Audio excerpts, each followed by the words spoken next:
out-blurted "Don't box me in" at one point. We said, well, that's probably better than "I won't want to follow," which was kind of vague, you know. And you were trying to tie in the title of Rumblefish somehow? At first I did, but it didn't seem to fit. I sat in my room for a while on the guitar and piano going, "Rumblefish, Rumblefish," and it didn't feel comfortable to have it as a chorus. Yeah, it's one of those things that you'd either have to do or really throw away. Pop song like "Rumblefish, Rumblefish, I love you," or yeah, just, you know, Maresy Dotes and Dozy Dotes and yeah. Rumblefish and something, you know. Probably wouldn't work.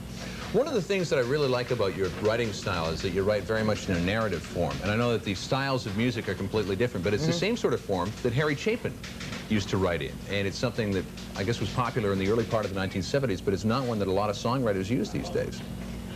Well, I just think, you know, I'm not really sure where it comes from, really, but I just consider myself really, at the bottom of it all, kind of a fairly dull guy. And to write a song about me is probably the least interesting thing I could do, you know. So I find it more interesting to kind of place myself in a position where it's someone else, and I kind of get in there and crawl around in his skin for a while, you know. And I just feel like I can get taken over by that, so I'm not too concerned with self-consciousness or being part of, you know, kind of a self-confessional thing. I don't really... Do you just pull these stories out of the air? Say, for example, Drive, she said, about a guy who's a taxi driver and a bank robber gets into the car and they take off down through the streets. And, Well, I think they're probably, on this record, on the Big Heat, I looked at it after I finished it and I thought, you know, I probably just read too many bad detective books, you know, or something, or a lot of trashy TV and things like this. They're really not very unique, and, you know, the stories themselves, a lot of them are kind of like, you know, your kind of grade B- movie or something, in a sense. But I think I wanted to couple that with music to make it a kind of a travel log. So it would take the listener someplace and be a little bit more entertaining than just, you know, dancing or something like that. Nothing wrong with that either, but I'm just not that good at doing that. So. Now, most executives at record companies would say, no, come on, you've got to have the hook and you've got to repeat the chorus 3 times and you've got to have this, that, and the other thing. Your songs don't seem to go that way, but... Huh? They did say that as well? Oh, of course. But, you know, you have to come up with rationale with the people that are at record companies, whatever, to show them that there's a lot of unusual things that can be popular, you know. You go into somewhat of a dancing bear routine to convince them that this kind of little odd piece you've made could be popular, even though you might be thinking, no one's going to buy this, you know. It's something you have to do just to get along, yeah. There is no perfect, you know, company or people you work with that say, oh, we just love everything you do, you know. I mean, they invested money in it. They want it back, you know. Being able to write these 3.5- and 4-minute vignettes as well as you can, have you ever thought about perhaps going into a little bit more long form and perhaps writing a book? I've tried writing things like that, but they usually end up being songs. And then, maybe you should try writing a song. It'll become a book. That's a good idea. Write the song first, and then it could be a book. Yeah. Well, I could do that, yeah. So you've tried in the past and just... I feel like songwriting is really, you know, it really takes up all my time now. It's a big challenge for me, always has been.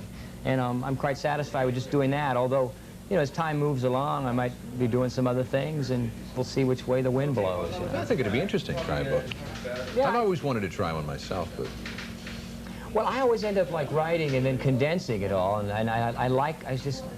writing songs to me is the most fun I can have. You know? You're fairly unique among songwriters, as we were talking before, for not only your narrative style, but also because of the fact that you took the advance from your first 3 solo LPs from the record company, rather than giving it to somebody else to record in their studios, you went out and you bought a bunch of recording equipment to do it at your own studio. That's a pretty novel idea. Well, we thought at some point it would just be better to, you know, purchase our own equipment, and then, you know, consequently each project that we would do in there would be probably cheaper. You know, not only for the liquidatable assets, but also for the fact that you would have the studio here at your beck and call 24 hours a day. Yeah, it's worked out to be, you know, it was a good way to go at that point.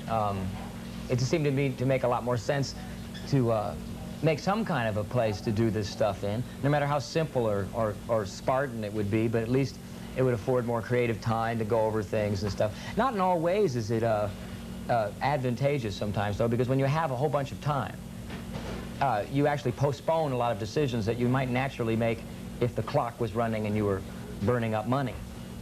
So making the record took some amount of time, a little bit longer than it normally would have, because we kept leaning back in our chairs going, well, we don't have to decide on that now. Sure, let's go upstairs and watch a movie. That's right, we can just hang out. And by the end of the day, we had about 30 decisions that, you know, we hadn't made as we went along, so. What's your recording technique? Do you pick up a sound and then go downstairs and explore it, and you do that sort of sporadically? Because as you said, when the clock is ticking, you go in there and you bang it out as fast as you can. It's very intuitive. You just start with something and see what strikes your fancy, you know, and then knowing that you're recording on you know, 24 tracks or 16 tracks or something, I always feel that anything there can always go away. You might start with something that inspires another sound, and later on you realize that you'd rather keep the one that you're going to keep the one that was the inspiration and get rid of the one that started it. Well, you think this one's very essential. So you build it up, and eventually you have something that you're kind of wrestling with. And it's hard for me to say how it actually happens. You have to have a lot of self-discipline, though, I imagine, because as you said, you could just tend to loll around and say, well, you know, I can come back in here tomorrow and do it. That's exactly what I do. How'd you find that out? Yeah, well, you have to... We have spies everywhere. You have to be a little obsessive about it. You naturally want to get it done, but there's also a side of me that is extremely lazy, you know, and just wants to have it done now, you know, and just get it over with. Writing a song is a lot like putting together a jigsaw puzzle. You see the picture, you know what you want, and then you just have to put these little pieces together, and sometimes that can be a bit tedious. You end up actually cheating sometimes, shaving the piece a bit, you know, and shoving it in there, you know. Just to get it done. Sure, but then later on, you know, there's many roads to the same place you can get to, yeah. Your sound with Wall of Voodoo was described as being very American, you know, just definitely an American sound. And I think it's the same with your solo career and the Big Heat. Yet, over in Europe and the UK, you're huge. Big Heat was a hit, Salesman was a hit, Camouflage was top 5 over there. It's interesting that such a definite American sound. Yeah, it's like that. I'm going to be touring with Jerry next year sometime, me and Jerry Lewis. No, I'm sorry. But it's like that situation. It's a quintessential American thing going over huge in Europe.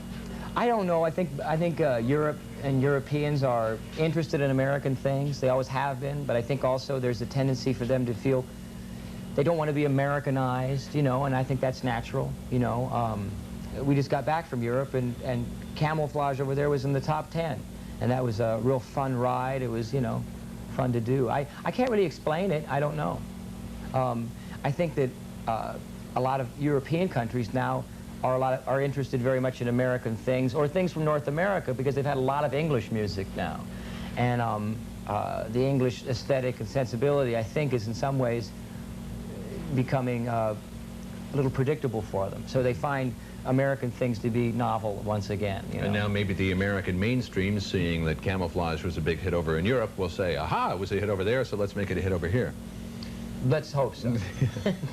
Thanks a lot for coming in, Stan. You're welcome. Have a great show at RPM tonight, and tomorrow in Montreal at the Cafe Campus. Just before you leave, we have these presents that we give away, the standard Much Music Fair here. Oh, a burnous for my head. Yes, and it goes quite well with the rest of your outfit here. Basic black with a little bit of white thrown in. Oh, that's nice. Thanks again for dropping by. Keep making good music. Thanks a lot. Because if you don't, the record company will throw you off the roster. And I'll probably be back washing cars with this. I understand that you have a terrible fear of laundromats. Me? I don't like laundromats. Don't like them at all. They steal your socks there. I heard that what happens is that socks crawl over the edge of the tub, and they actually get between the tub and the frame of the washing machine, and there's no way you can get them back. You've seen that, huh? Yeah. At least that's what the lady in the laundromat told me. Thanks again for coming in. Here's Stan's latest from the Big Heat. Get this guy a doctor, fast. This is Camouflage on Much Music.